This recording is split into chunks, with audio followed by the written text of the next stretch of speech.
He helped you roam the Wild West. He launched you deep into outer space. He took you on adventures around the world when you were not even old enough to cross the street. His name is Antonio Passon, the father of the Little Red Wagon. And this is the story of how a child's dream takes flight.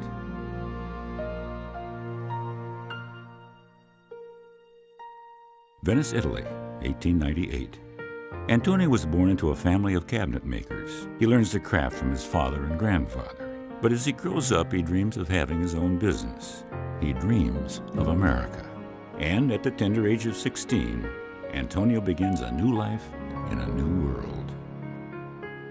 He got off of the boat, he had no money, no friend, nobody. He came in this country, nobody gave a job because he was too young. He couldn't even make enough to eat.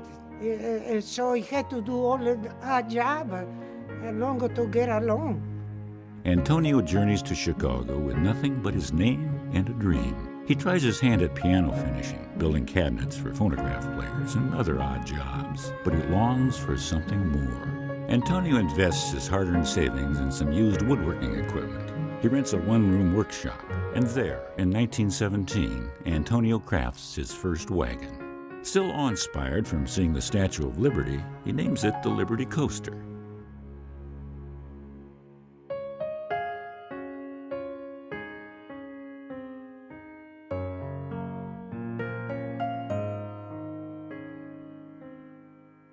A couple of years after its start, Antonio's business outgrows the one-room shop. He makes the first of many daring business decisions. With more nerves and capital, he opens a larger factory further west in Chicago. The gamble pays off. Antonio receives an order for 7,000 wagons. Suddenly, business is booming. 1927. Never having a wagon as a child, Antonio dreams of creating one that's affordable for every boy and for every girl. He turns his dream into reality and meets the challenge with creativity and steel. He adopts the metal stamping and mass production techniques pioneered by the auto industry. This innovation earns him the nickname Little Ford.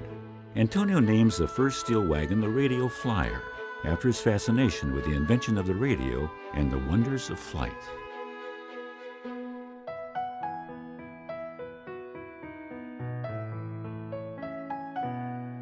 In 1930, he renames his business the Radio, Steel, and Manufacturing Company. Antonio's company is now the world's largest producer of coaster wagons. Even during the Great Depression, his factory produces no less than 1,500 wagons a day.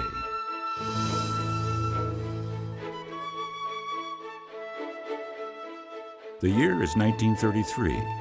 The World's Fair, a century of progress, is headed for Chicago, and Antonio envisions his boldest dream of all. Company executives consider his idea crazy.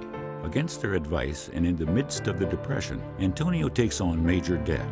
He risks everything he has to fund the construction of an exhibit, a 45-foot statue of a boy riding a giant red wagon. Underneath is a shop that manufactures and sells miniature souvenir wagons for 25 cents. It's a simple yet brilliant promotional idea. The Coaster Boy exhibit captures the attention of visitors the world over. His decision to ignore naysayers is perhaps the defining moment of a career filled with both risk and success. An American icon is born. Thank you to the millions of children whose dreams have taken flight with Radio Flyer.